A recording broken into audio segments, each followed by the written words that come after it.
Imagine witnessing the most scandalous gamble in frontier history, a desperate woman with nothing left to lose stepping before a bloodthirsty mob to stake her very soul on a man they call a monster. What drives someone to marry a stranger caged like a wild beast, knowing it could mean her death? This isn't just love. It's a collision of two broken spirits in the harshest landscape on earth, where survival demands everything and forgiveness costs more than gold. If stories of courage, passion, and redemption against impossible odds set your heart racing, then prepare yourself for a tale that will haunt your dreams. Stay with us for more stories that prove love conquers all. The dust devil that swept through Bitter Creek on that scorching August morning carried more than alkali grit. It carried the scent of blood, desperation, and the kind of justice that left decent folks sleepless. Victoria Ashford stepped off the rickety stagecoach into this maelstrom, her fingers clutching a letter that had promised her salvation but delivered only ash. At 28, she'd buried a husband, lost a farm to locusts, and traveled 800 miles on the word of Marcus Webb, a rancher whose flowery correspondence had painted pictures of green pastures and gentle mornings. Instead, she found a town drunk on vengeance and a man named Webb rotting in Boot Hill for 3 months past. The crowd in the town square moved like a living thing, hungry and mindless, circling the iron cage that squatted in the center like a monument to cruelty. Inside, hunched against the bars, sat a man who might have been carved from the red sandstone cliffs themselves. Broad-shouldered, weathered, silent as a tomb. Even from 30 yards away, Victoria could see the terrible stillness in him, the way he held himself apart from the jeering voices and pointing fingers. "That's Caleb Thorne," wheezed the general store clerk, following her gaze. "Foreman at the Triple Crown spread till it burned. They say he set the fire himself, killed his own boss when the man tried to stop him, found him standing over poor Mr. Garrett's body covered in blood and soot, wouldn't say a word to defend himself." But Victoria had seen enough of mob justice to recognize its stench. Her own father had been lynched by men just like these, righteous in their certainty, drunk on their own fear. She studied the caged man with eyes that had learned to look past surfaces. His clothes, though torn and filthy, had been well made. His hands, visible through the bars, bore the calluses of honest work, not the soft palms of a man who lived by violence. Most telling of all was his absolute stillness, not the coiled tension of a predator, but the bone-deep exhaustion of someone who had given up fighting a world that refused to listen. Sheriff Buck Morrison, a man whose gut strained against his badge and whose eyes held the flat cruelty of a bully, spat tobacco juice into the dust near Victoria's boots. "You'd best move along, lady. This ain't no place for decent folk today. We're fixin' to have ourselves a necktie party once the sun goes down." "On what evidence?" Victoria's voice cut through the crowd's murmur like a blade. Morrison's face reddened. "Evidence? Hell, woman, we caught him red-handed. Fire was still burning when we found him. Boss man dead as a doornail, this animal standing over him with blood on his clothes. What more evidence you need? A trial, for starters. Due process, the kind of justice civilized people believe in."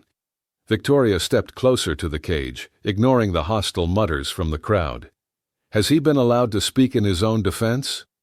"Ain't spoke a word since we brought him in," called out a voice from the crowd.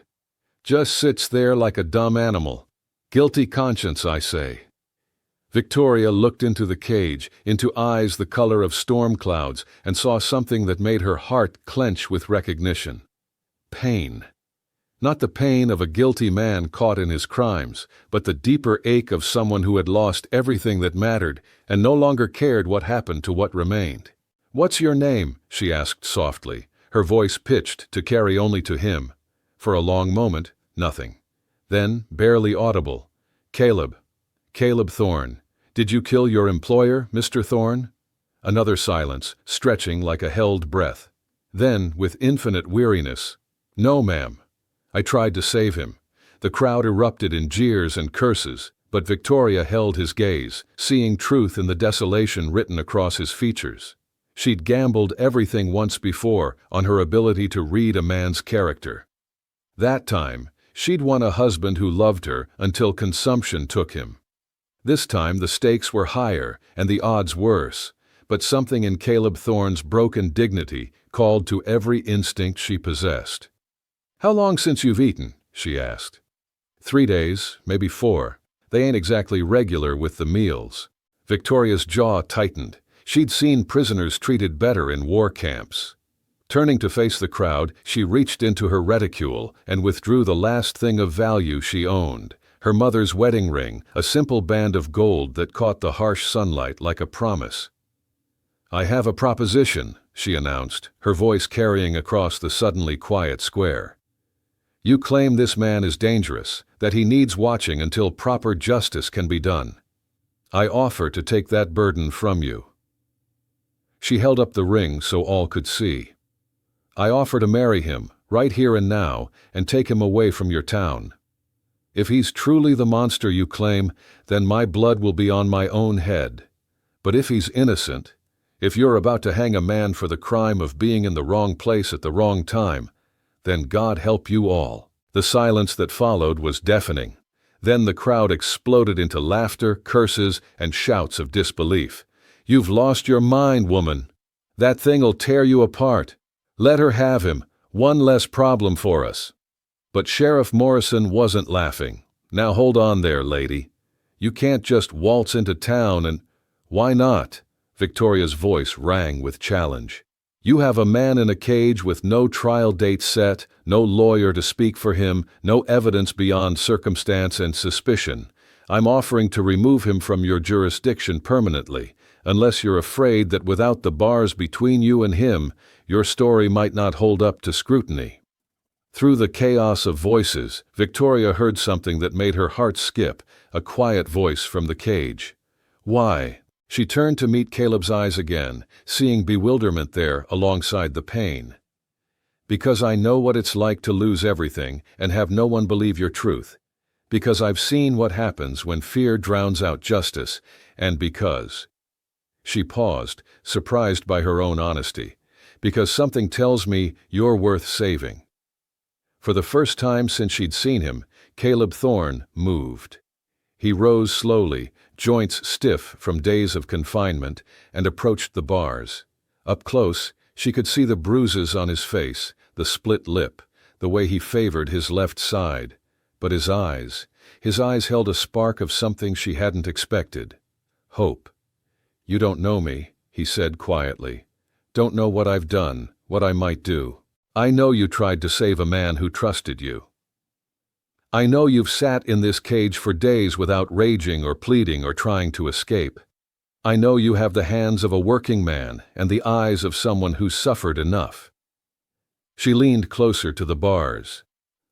"I know you're not the monster they want you to be." The crowd pressed closer, sensing drama better than any stage play. Sheriff Morrison wiped sweat from his forehead, clearly out of his depth. "This is highly irregular. I can't just—" "You can, and you will," interrupted a new voice. Judge Cornelius Finch, a man whose reputation for fairness had survived 40 years on the frontier, pushed through the crowd. "If this woman is of sound mind and legal age, and if the prisoner consents, there's nothing in territorial law to prevent it." He studied Victoria with sharp eyes. "You understand what you're proposing, young lady? You'd be taking legal responsibility for a man accused of murder. I understand perfectly, Your Honor, and I'm willing to face the consequences." Judge Finch turned to Caleb. "And you, son? Do you consent to this union?" Caleb looked at Victoria for a long moment, his expression unreadable. Then slowly he nodded. "Yes, sir, I do." The ceremony was performed then and there, with the whole town as witnesses. Victoria slipped her mother's ring onto Caleb's finger. It barely fit his little finger, but he curled his hand protectively around it. When Judge Finch pronounced them husband and wife, the crowd's mood shifted from bloodthirsty entertainment to something uglier. They'd been cheated of their hanging, and they didn't like it. "Open the cage," Victoria demanded. Sheriff Morrison hesitated, then unlocked the door with visible reluctance. "Any trouble from him, and I'll hunt you both down like dogs." Caleb emerged slowly, blinking in the sunlight like a man returning from the grave. He was taller than Victoria had realized, and broader, but he moved with careful control, never making any gesture that could be interpreted as threatening. When she offered him her arm, he hesitated before taking it, his touch gentle, despite the strength she could feel coiled beneath his skin. They walked through the hostile crowd together, Victoria's chin high with defiance, Caleb silent beside her. At the edge of town, she hired a wagon from the livery stable with her last silver dollars, ignoring the stable owner's warnings about traveling alone with that animal. It wasn't until they were miles from Bitter Creek, the town nothing but a smudge of smoke on the horizon behind them, that either of them spoke. "Where are we going?" Caleb asked, his voice rusty from disuse. "West," Victoria replied. "Away from here. Away from people who've already decided what kind of man you are." They made camp that night beside a creek that gurgled softly through stands of cottonwood and willow. Victoria had packed supplies for the journey: beans, hardtack, coffee, and a few strips of jerky.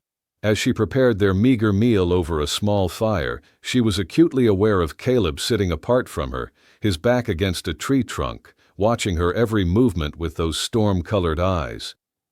"You can relax," she said without looking up from the beans she was stirring. "I don't bite." A ghost of a smile touched his lips, the first she'd seen from him. "Wasn't worried about you biting, ma'am. More concerned about you changing your mind about what you've done." "Have you given me reason to change my mind?" "Not yet. But the night's young." Victoria set down her spoon and turned to face him fully. "Tell me what really happened at the Triple Crown." Caleb was quiet for so long she thought he wouldn't answer. When he finally spoke, his voice was barely above a whisper. "Been working for Mr. Garrett for 3 years. Good man, fair boss, had a wife, 2 little girls, ranch was doing well, cattle healthy, hands happy." He paused, staring into the fire. "Started noticing things going missing about a month ago. Small stuff at first. Tools, feed, few head of cattle. Mr. Garrett thought maybe we had rustlers, but I figured it was more likely someone on the inside." "Someone working for him?" "New hand we'd hired for the roundup. Called himself Jake Morrison, probably wasn't his real name. Something about him didn't sit right with me, but Mr. Garrett believed in giving folks second chances." Caleb's jaw tightened. "Should have trusted my instincts." "What happened the night of the fire?" "Couldn't sleep.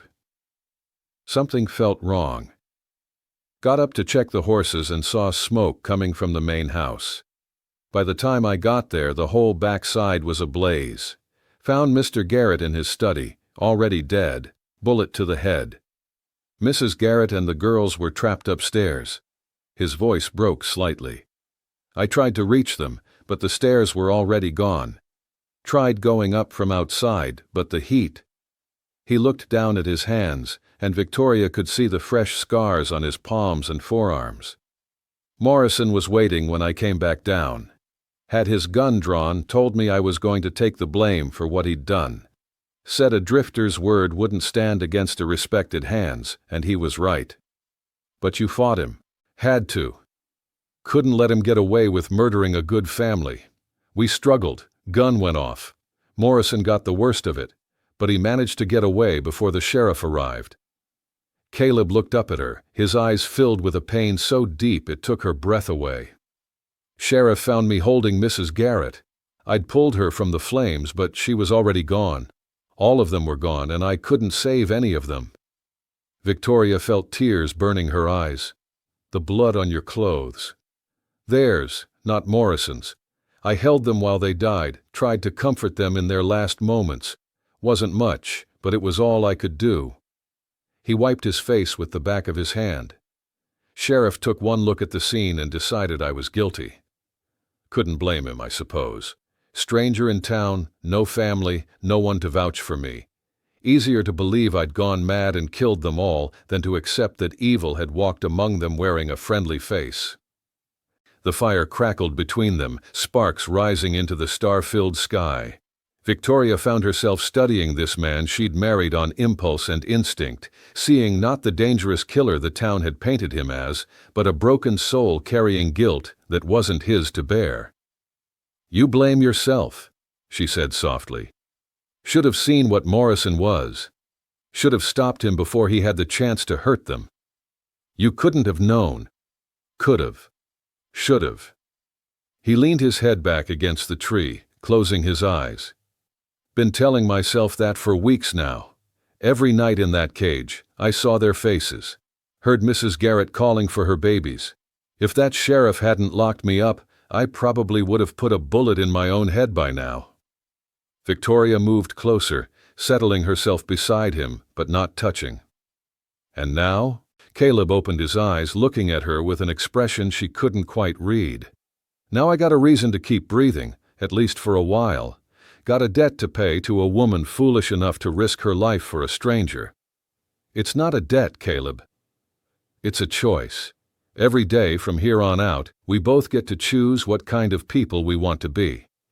The days that followed tested them both in ways Victoria hadn't anticipated.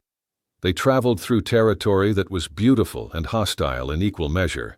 Red rock canyons that glowed like fire at sunset, vast plains where the wind never stopped, mountain passes where snow could fall even in summer. Caleb proved to be everything she'd hoped and nothing she'd feared. He was gentle with the horses, skilled at finding water and shelter, and possessed of a quiet competence that made their hardships bearable. More importantly, he was kind. When fever laid her low for 3 days beside a muddy creek, he tended her with the patience of a saint, cooling her burning skin with wet cloths, forcing water down her throat when she was too weak to drink on her own, sitting vigil through the nights when delirium made her cry out for loved ones long dead. When she finally broke the fever and opened clear eyes to find him slumped in exhaustion beside her makeshift bed, she felt something shift inside her chest, a warmth that had nothing to do with sickness and everything to do with the man who'd refused to let her die alone. "How long?" she whispered, her voice still weak. 4 days, he replied, straightening with obvious effort. "Thought I was going to lose you there for a while. Would you have cared?" The question slipped out before she could stop it, born of vulnerability and the strange intimacy that suffering shared could create. Caleb studied her face for a long moment before answering. "More than I have a right to," he said quietly. "More than I thought I could care about anything again." They reached the town of Redemption Falls in late September, when the aspen leaves were turning gold and the nights carried the bite of coming winter. It was a smaller place than Bitter Creek, newer and more hopeful, filled with people who'd come west to escape their own versions of the past. Victoria used the last of her money to rent a small cabin on the outskirts of town, and Caleb found work at the local sawmill, where his skill with tools and his willingness to work long hours without complaint soon earned him the respect of his fellow workers. For the first time since her husband's death, Victoria began to believe in the possibility of happiness. Their marriage, born of desperation and impulse, was slowly becoming something real. Caleb was unfailingly courteous, never presuming on the intimacy their legal bond implied, but she found herself watching him with growing appreciation, the way he moved, economic and purposeful, the rare smiles that transformed his weathered features, the gentle way he spoke to the stray dogs that seemed to follow him everywhere. It was their first winter in Redemption Falls that brought the test Victoria had been dreading. Word came that Jake Morrison had been captured in Denver, arrested for attempting to rob a bank. Under questioning, he'd confessed to the murders at the Triple Crown Ranch, clearing Caleb's name but opening old wounds neither of them was prepared to face. "You're free," Victoria said when Caleb returned from town with the news. "Truly free. You could go anywhere, do anything. No one would blame you for wanting to start fresh somewhere else." Caleb set down his hat and coat, moving with the deliberate care she'd learned meant he was working through strong emotions. "Is that what you want? For me to leave?" The question hung between them like a challenge. Victoria realized that somewhere in the long months of building a life together, her feelings had deepened beyond gratitude or companionship into something she'd thought she'd never experience again. "No," she said simply. "I want you to stay. Not because of any legal obligation or debt of honor, but because I love you. I love the man you are, the man you've chosen to be despite everything that's tried to break you." Caleb crossed the small room in 3 strides, pulling her into his arms with a fierceness that spoke of months of carefully controlled longing. When he kissed her, it was with the desperate hunger of a man who'd thought himself beyond redemption, finding salvation in the arms of a woman brave enough to believe in him when no one else would. "I love you too," he whispered against her hair. "Love you so much it scares me. You saved my life that day in Bitter Creek, but you've been saving my soul every day since." Their second wedding was in the spring, performed by Redemption Falls minister in the small church they'd helped build with their own hands.